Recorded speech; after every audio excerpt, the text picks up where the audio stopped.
On this video, I would like to talk about the solution to the SJW nightmare at Marvel Comics, because something similar happened in the 1970s when it was editors were basically favoring each other and letting the talent, the writers and the artists, slack off and produce inferior material, and the comic books were not good. You know, people remember the 1960s comic books as a very high point in creativity and quality. But let's be honest, the 1970s Marvel Comics, other than a few series that were good quality, as a general whole, the 1970s are remembered as a bad period at Marvel Comics, where it was just a lot of crappy books and a lot of inferior crap material. People remember the 60s of how great it was, and people remember the 1980s, how great it was in quality. They don't remember the 1970s much. It's not remembered as a good period. It really is not. But what something happened at the very end of the 70s into the 80s, Jim Shooter became the editor-in-chief, which was the highest position back then. He became the editor-in-chief of Marvel Comics, and he cleared house, fired people, and whipped people into shape. He stopped these editors who had like handshake agreements with writers, and so they let each other slack off. He broke up those partnerships of the editors with the writers and the artists, who were basically making easy money producing low quality work because they could. It's no coincidence the 1980s books at Marvel became so popular and well received when people look back on it. Because the same guy, Jim Shooter, he founded the early 1990s Valiant Comics, which was a great stories.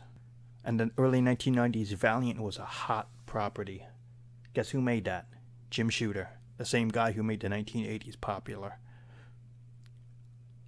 It's not a coincidence. This guy had the talent, he had the skill, because even though some people saw him as an a-hole and they didn't like working for him, and John Byrne still hates the guy, the truth is, he said in an interview, Jim Shooter, that for him it's about making quality books, and he doesn't care about the artists or writers having issues or hating him. It's about producing your best work from your staff because the people who buy the comic books deserve it.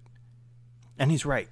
Think about it. If you have a comic book, do you really care what the writer is thinking personally in the development of that book, or what the artist is thinking behind the scenes? You don't know any of that. What you want is, when you have that comic book in your hand, to read a great issue. Period.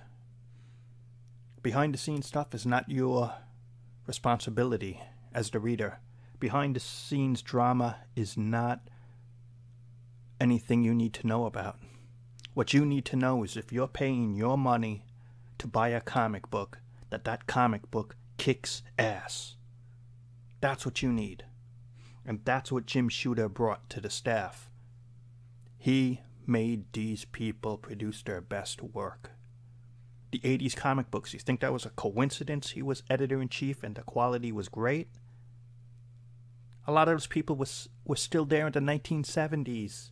How come it wasn't great? Because someone stopped these handshake agreements between staff and editors and creators. And it's about making quality. And that's the same work ethic he brought to Valiant Comics and why they became a somebody player. And then the management at Valiant betrayed him and tossed him out of the company. But that's a whole other story. And Jim Shooter's too old now, and he does not want that position now. Understandable. So that's why this post is about the only thing that could save Marvel Comics is if there is someone with the same Jim Shooter mindset.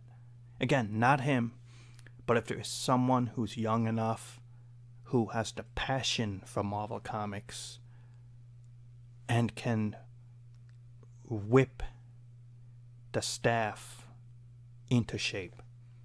This includes all these women editors, all of these social justice warriors, then some of them are the writers, fired. Just fired. They have a lot of these women assistant editors I'm reading that are there basically because they're women. Because let's be honest, men. Be honest with me. How many women do you know have a passion for Marvel Comics, comic books, male superheroes? Not many. I would say not many. And what you have to fire is people like Nick Spencer, who pretty much ruined Captain America. You know, people don't fire anyone anymore in comic books. It's very rare. When have you heard in Marvel Comics or DC Comics people getting outright fired? Boom, you're fired, you're gone. You're not let go on a contract, you're not this or that. To have the public guts to say, we fired that person. With no regret. Get rid of these clueless editors who don't have any passion for comic books. Get rid of these social justice writers, and there are quite a few of them. Get rid of these people and more. I have another video coming up about possibly Marvel Comics moving to California, leaving New York, and does Disney even need comic books anymore? So, wait for that post coming up. And thanks for watching.